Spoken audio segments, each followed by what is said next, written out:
what's up? Now just recording a podcast. What's up with you? Oh, not too much. You know what, though? What? You need a counselor. Thanks, so do you. I do need a counselor. You're right. Hello, welcome back to You Need a Counselor. I'm Julie Johnson. I am president and founder of Heart and Solutions. We are a strength-based counseling agency here in Iowa. We're offering in-person still sessions, but we're also offering telehealth sessions over the phone and over the computer. I'm Chrissa. I am the vice president at Heart and Solutions. So I am in charge of the behavioral health department. So we work with kids ages 4 to 18 on different behaviors in their home. But we are also offering telehealth sessions as well over the phone or computer. And this is You Need a Counselor. So the mission of our podcast is that we are designed for people curious about counseling, but have barriers keeping them from experiencing the benefits of counseling. Our mission is to share stories about counseling, good, bad, and indifferent, and spread the message that everyone can benefit from mental health and behavioral health counseling services. Absolutely. Everybody really can benefit, especially right now with Thanksgiving just happening last week. Oh my gosh. Mm-hmm. But were your plans changed with Thanksgiving? They weren't too bad. My parents still were thankfully able to come up from New Mexico because both of us have been social distancing. So we were still able to get together with my immediate parents and siblings. But my fiance's family, they usually do a big one, and they didn't do one. So his parents still came to ours, but they didn't have one with his family at all. So a little bit on his side, but our side thankfully was still mostly the same. Yours changed though, didn't they? Yeah, mine changed. We were supposed to go to Massachusetts. My daughter and I were going to go to Massachusetts and visit my parents. And we had booked it in like August when things started to look a little bit better, and then school started and everything just kind of changed since then. So we had to cancel at last minute. We do have a year to use up our plane tickets. So hopefully within a year, we can still use them. But yeah, that was a really hard change. And it sounds like for you, I mean, you guys are your mom and stepdad, like they homeschool the kids, right? So yeah, they were able to really distance and keep socially distanced before Thanksgiving. Yeah, and in New Mexico, they have where they have to quarantine for 2 weeks when they get back from traveling. So currently things are different for my parents and siblings. They've always been doing the online part of school. They didn't choose to go back this year in person, but now they have to quarantine for 2 weeks in New Mexico because they came to Iowa. So for them, it was a little different, but for us, not much was different. Yeah. Absolutely. And I think for so many people, you know, spending Thanksgiving at home without extended family was so different. And I think we all just had to be really creative about how we still made it fun and still made it feel festive. Did you guys do anything new this Thanksgiving to kind of make it feel a little bit more like a holiday? We actually rented a room at a hotel for our Thanksgiving because we were in Marshalltown and my house is small. So yeah, we rented a hotel room and like a banquet party room there. So I had to go in the morning actually. And like my fiance is super like paranoid about COVID, which is a good thing, but I had to Lysol all of the tables that morning. You want to make sure everything was like perfectly clean, even though they had just cleaned it, just because, yeah, we were nervous. So we like super cleaned everything, and there were a lot more face masks than normal. We normally take our Christmas card photo also at Thanksgiving, and this year's theme, we all wear face masks. So I've got holiday face masks to wear for those because perfect for 2020. So that was a little different, but otherwise mostly the same, but we were just at a hotel room instead of at someone's house. Like Christmas themed masks? Yeah, mine actually it's like red and black plaid with snowflakes all over it. So, that's cute. Yeah, they're cute. Yeah. Okay, that's adorable. Monica just got one in the mail from my parents that's like, it's Thai Beanie Baby brand. Oh, yeah.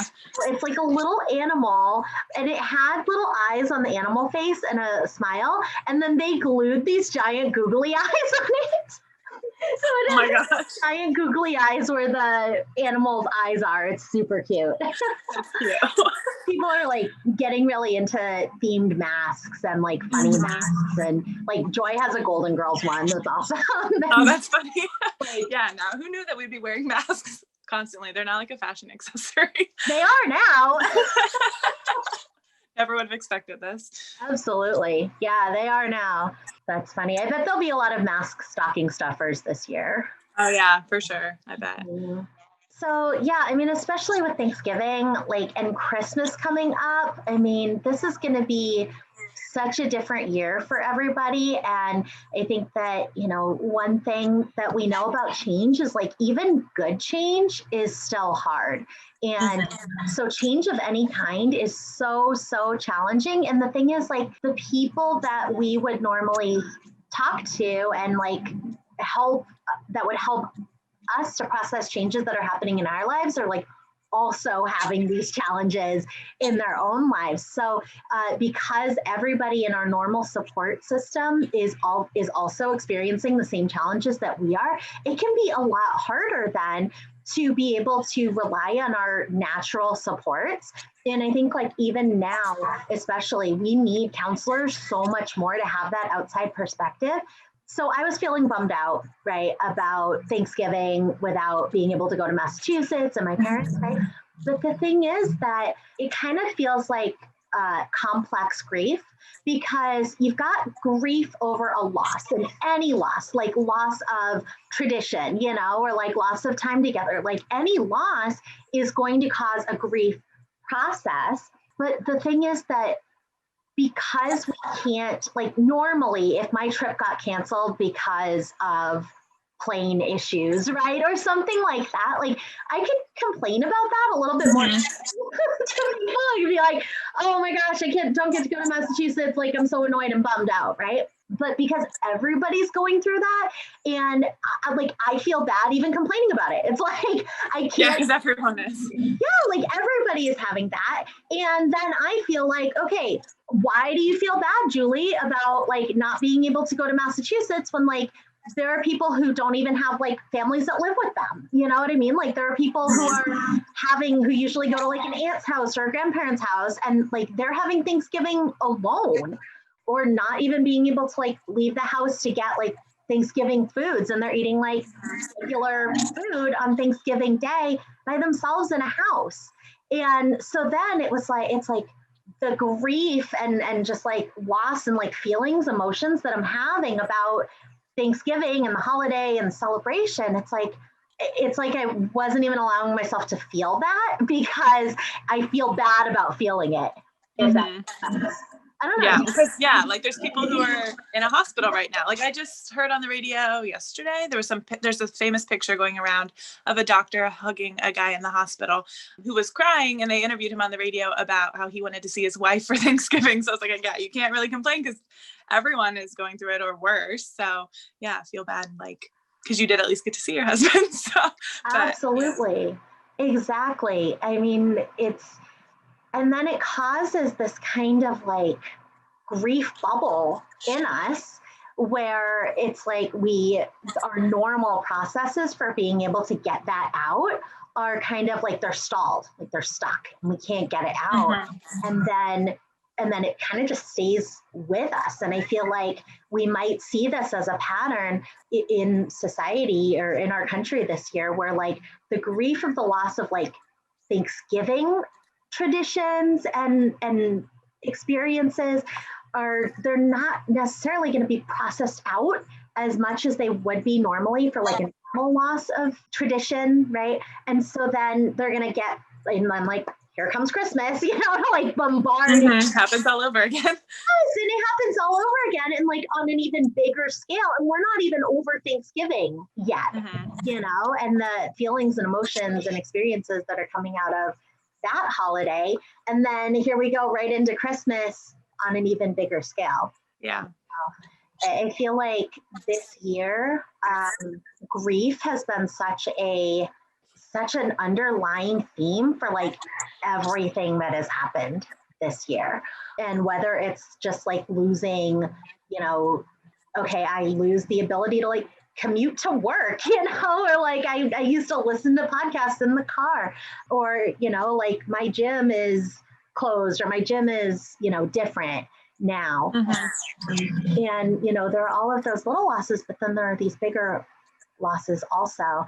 And I feel like grief has just been such a theme this year in 2020, even more than ever. we need counselors right now. I think if we ever did, now really is the time, because we are experiencing these new challenges like every single day. Like I think I sent you a meme of like, oh God, what's next? Like, Yeah, seriously. What is next? You wake up and you're like, okay, bring it on. Where is it? Right? Like I'm waiting for this next shoot every single day. And I think that a lot of people are experiencing it. It can't be just us. So many people are experiencing this. And then like our natural supports are just not the same. And so we need that outside person to be able to talk to, like where like my counselor, I have no idea what she did for Thanksgiving. I have no idea what she's going to do for Christmas. Like I don't know about the losses. I know that she is experiencing it because we all are experiencing changes. But when I'm talking to her, I can just talk about what's going on with me. I can get all of that out for myself. And that way I can move forward with it and be able to bring on the next challenge. What's the next thing that I need to process that out in real time. What does Christmas look like this year for you? We are still going to try and go to New Mexico to my parents' house, but we won't be going anywhere when we're in New Mexico. But that's our plan anyway. So I guess we'll see what happens. But with quarantines and COVID and everything, but that's currently what our goal is, to try and still go there. So, but we are driving, not flying or anything like that. So just limiting stopping at places. And that's really different too. I mean, part of the experience of going to your parents' house is to be kind of on a little road trip, like really, I feel like if you drive places for destination type stuff like that, it's like the road trip is part of it. Like you stop at your gas station, you like stop at little scenic things on the way, and that's all changed now too. We do drive through Colorado, so normally we do try and stop somewhere there, but not this time. We'll be going straight through, other than like gas and stuff like that. Yeah, and New Mexico is like nice at Christmas, isn't it? It's like warm. Yeah, it's warmer than here, but I remember last year, actually, we woke up to snow on Christmas in New Mexico, and in Iowa, it was like 60 degrees last year on Christmas for some reason. Right. So kind of switched, but normally like 40s, 50s, so warmer than Iowa for sure. Yeah, so hopefully you'll be able to at least like sit outside or hopefully a little bit while you're quarantining there. Yeah. Well, we just want to say that, we know that this is a really, really hard time of year. Like Chrissa said, a lot of people are in hospitals, or a lot of people are seeking medical care right now. My brother-in-law, so my husband's mom's husband's daughter's husband was just diagnosed just a month or so ago and had to be hospitalized for about a week and a half. And so, almost everybody that I know is either going through testing, either has somebody in their immediate family that is being hospitalized or has had to social distance or had to quarantine. And it's just been such a challenging time. And then you add the stress that normally comes from the holidays into that. And then you also add in like, I don't know what it is about this year. I don't know if you've experienced this, but like it is so dark at night. Yes. I always just want to go to bed at like 7 p.m. It's so dark. I hate it. Like in the summer, at 5 o'clock, it's like, okay, work is over. Let's go outside. And then we just like sit outside. We eat outside. We sit outside. We like watch the garden grow, which sounds so boring, but it's so nice. And we just sit outside until like 9 o'clock and then we go to bed, in the summer, or we walk around or we walk to the playground. And then just here in the past couple of weeks, it's been like, it's 5 o'clock. It is dark. It is like, it's bedtime. It is bedtime. It is like pitch dark outside. And so then I realized that I go weeks without being outside, or like days at a time without even stepping foot outside. And this is one of those things again where it feels like that's a challenge for me. That's a struggle. That's something new and different, and that I'm working through. But again, those barriers like fly up to me of like, you should be great. Like, why do you feel bad about that? You should feel grateful that you can work from home.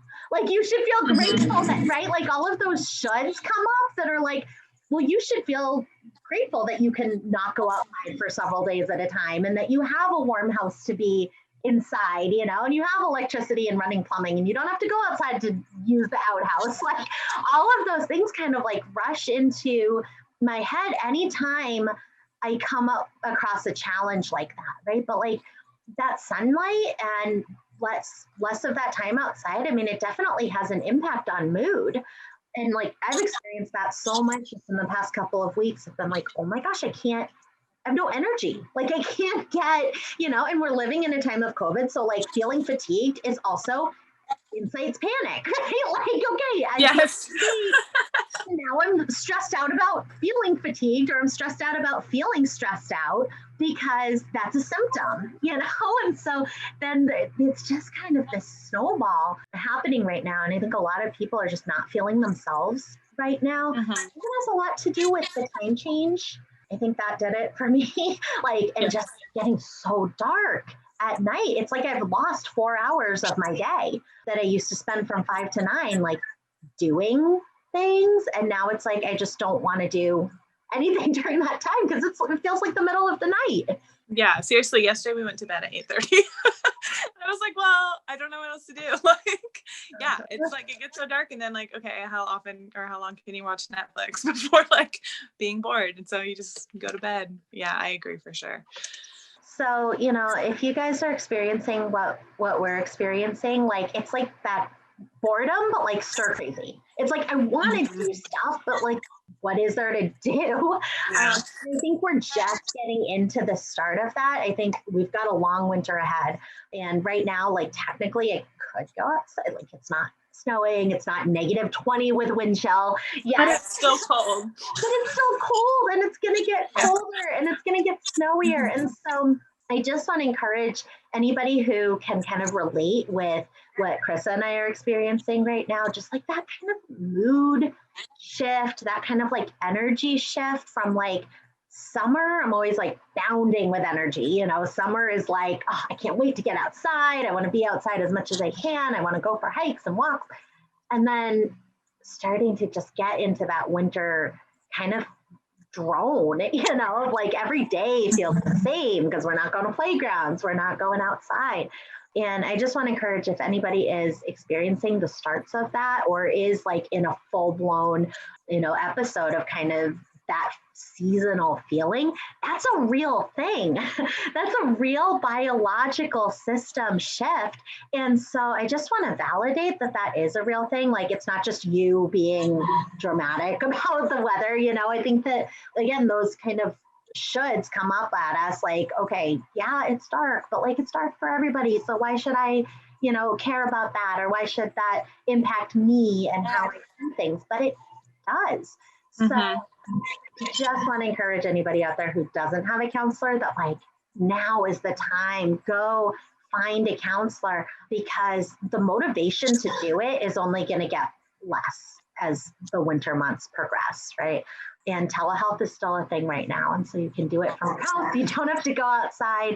A lot of places are offering evening appointments. We've got weekend telehealth appointments available. So I want to say, like, you are worth it. You are worth prioritizing those challenges that you're facing. Like, yeah, other people are experiencing them too. And yeah, other people might have it worse than you do, but that doesn't mean that what you're going through isn't valid and doesn't deserve to be processed out, because you do deserve to have support for any changes that you're having, good and bad.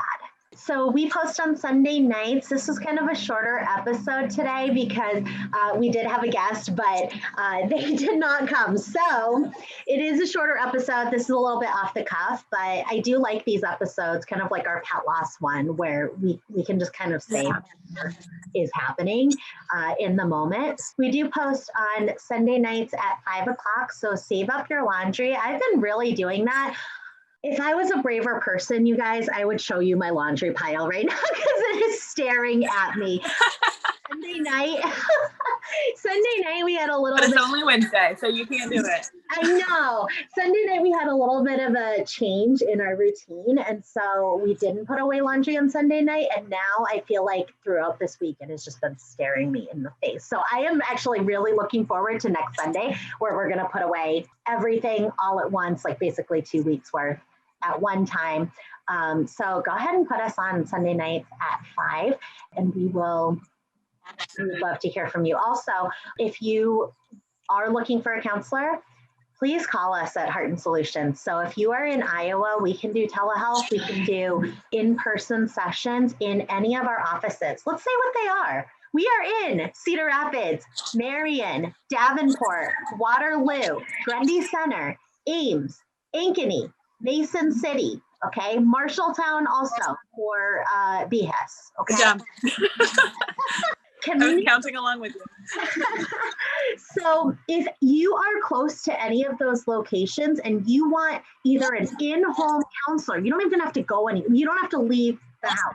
You want an in-home counselor to work with you, your kids, your family, to do fun activities. Like winter is so boring for kids. And now that a lot of schools are doing like only distance learning, oh my gosh, kids need stimulation, they need activity, they need different things to do to challenge their minds. And so BHIS is a really, really great option right now because they will come to your house, they will help you with the challenges that you might be facing right now with your kiddos as they're adjusting to online learning. And that takes a lot of impulse control to do online learning. Chrissa, I mean, your siblings have been doing it for a long time, so they're used to it. They're kind of trained for that, and they know what to expect, which is such a benefit. That's awesome. I've got a 4-year-old and trying to transition, right? The idea of starting kindergarten next year, doing virtual learning is kind of terrifying right now because we have to up that impulse control, right, skill, and we have to up that ability to focus and concentrate and complete tasks. And that doesn't come easily to every child. That certainly does not come easily to my child. You can thank my husband for that, but also it's me too, right? There's a reason. And she's 4 and she has no systems, right? It really is like a crash course for a lot of these kids on working independently and being able to do those things. At the same time, if they're doing virtual learning, they're not having those natural opportunities to build up their social skills. And those social skills are so important as they get to be an adult and even when school gets back into in-person session.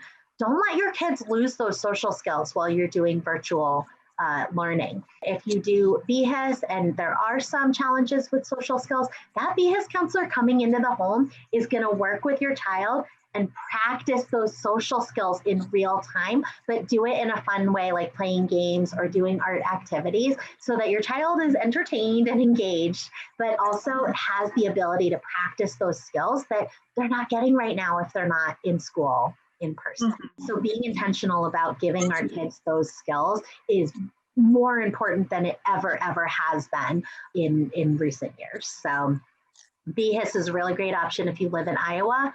Telehealth therapy as well, or in any of our offices is an option too. So give us a call. Let us know how we can be helpful to you. There is no challenge that is too small. And I just want to say that even right now, you know what's happening in my brain, Chrissa? I'm like going over what I just said about like challenges, about Thanksgiving, changes, all of that. And I'm like beating myself up mentally for like, oh my gosh, Julie, you sound like you just complain about everything. This is what we do. Yeah. We beat ourselves up for struggling with challenging things, right? And what counseling does is it allows us to say like, no challenge, no change that we're going through is too small. We can't get caught up in comparison, right? Like, well, my issue doesn't matter because other people have it worse. My issue still matters. And so does yours. And so does everybody else that's listening to this. There is no challenge too small, and there's no goal that's too high. Too. Like if you come into counseling and you're like, I want to be the president of the United States, like, okay, we can work towards that, right? Because any goal, including being president of the United States, can be broken down into goals, like smaller steps. And every small step can be broken down into skills and thought processes, right? And emotional reactions to that step that either deter us from doing that next step or identifying it, or attract us to doing that next step and identifying it. Right. Sadly, I can never be president of the United States because I was not born in this country. However, if I was really dedicated to it, I would try to work on getting that law changed, right? Like there's always a next step. And counseling can really help with those like really big goals that people might hear and be like, that sounds like just a dream. When we started this agency, how many times were people like, really though? Like you're gonna start your own, like how old were you when we started this, Chris? 24. It's gonna be my 6 years on Friday. I mean, it sounds crazy to me when I think back to it. At the time it didn't, right? But hearing it, right, in my 35-year-old brain, I'm like, what were we? Neither of us was 30 yet. Like, what were we thinking, right? And there were people that said, like, that's a huge risk. Like, what are you doing? You know, or like, that's not going to happen. That's never going to happen. Or that sounds like too big a dream. I know there was somebody who told you, like, okay, that's not going to happen. And podcasting too. The idea that, okay, we want to have a podcast. We thought about that in June and we were like, let's do this. And there are always going to be people. Record next week. Yeah, let's record next week. Like what? and there are always people along the way that are going to say, that's a crazy, like, that's just a dream. Like, that's not possible to do. That's too overwhelming. That's too many steps. How can you even think to do that? Like, and there's our internal critic too, that says like, who are we to start a podcast? Who are we to start an agency all our own, right? But there is no dream that's too big either. And so I just want to encourage anybody who's thinking about, you know, their goals and their dreams, even if your immediate support, even if your family or your friends or your spouse or your kids, even if they think like, wow, that's just a wild dream, your counselor can support you through that in a really step-by-step, like structured way, to help you break down those dreams into goals. And then help you process out the thoughts that are keeping you from achieving those, or the feelings that might be coming into whether you take that next step or not, help you process out the fear. I think in our first episode, we talked about the fear of hitting record. It was like, I'm afraid. Like I had to tell my counselor, like, I can't do this, you know? And it was so good to have that. So anyway, no challenge is too small and no goal is too big for counseling. So give us a call. Yes. And like Julie mentioned a little bit ago, we do post every Sunday night. So save up your laundry, even if it's staring at you in a giant pile right now, like Julie says, don't do it. Save it up to listen to us while you do your laundry or whatever chores you have for the week, or listen to us Monday morning on your way to work or at home to help motivate you to contact a counselor, us or somebody else as well. If you have questions for us, please send them to us on Facebook Messenger at You Need a Counselor Podcast, or you can DM them to us on Instagram at You Need a Counselor Podcast. If you have questions about specific parts of counseling, if you had a weird experience in counseling, you're like, why did my counselor do that? Is that normal? Ask us. We will tell you if it's normal or not. And we can kind of help you understand maybe what was going on there. Send us a message there. Or if you've listened to our other guests and you have questions for our guests that we've had on, send us those questions or send us those messages. We can get you straight to that person. Well, we're going to have those guests on again, and we can ask them those questions that you guys have for them. Yep. So I'm Chrissa Brown.